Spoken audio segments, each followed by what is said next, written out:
В Нижнекамском районе идет обновление сразу нескольких социальных объектов. В селе Шереметьевка начался второй этап капремонта больницы. Здесь откроют отделение гериатрии и поликлинику.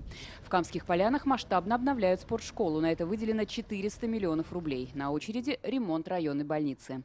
Задача сейчас это, во-первых, оснащение специалистами. Второе – это ремонт основных узловых зданий Камской, Полянской и Шереметьевской. Ну и потом это первичное звено в самих селах.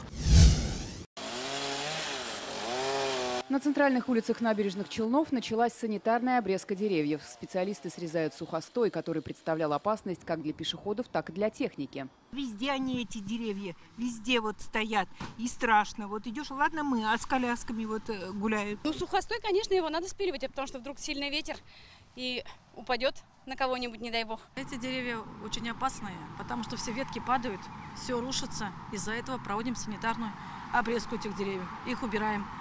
Сносим полностью, чтобы они не мешались. В Ознакаево в первый рейс отправились автобусы большой вместимости, которые получили по федеральной программе. В машинах система навигации, видеонаблюдения и умные валидаторы.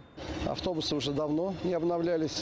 3 автобуса будут ходить по маршрутам, по городу. Люди уже давно просили об этом. Аграрии Нурлатского района провели сев яровых культур. Засеяно 45% запланированных площадей. Всего планируют 30 тысяч гектаров. Также продолжается сев подсолнечника.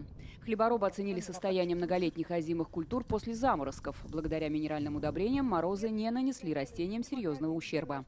У крупных хозяйств идет реорганизация, и поэтому большие площади, отведенные под весенний сев, будут обрабатываться под чистый пар. И подготовка будет идти под озимые культуры. К заготовке кормов приступили в Заинском районе. Здесь прошла приемка кормозаготовительной техники. Механизаторы должны в 2-недельный срок провести первый укос. Надо все-таки в районе подготовить нам 1,5-годичный запас кормов для животноводства. Это значит 1,5-годичный запас, это 50 тысяч тонн сенажу и 36 тонн силуса. Для этого у нас в районе имеется всего 8200 гектаров кормовых культур.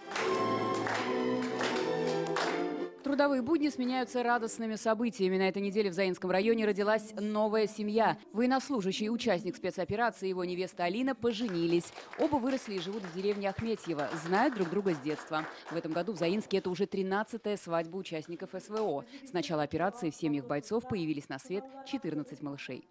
Светлана Звонарева, ТНВ, Татарстан.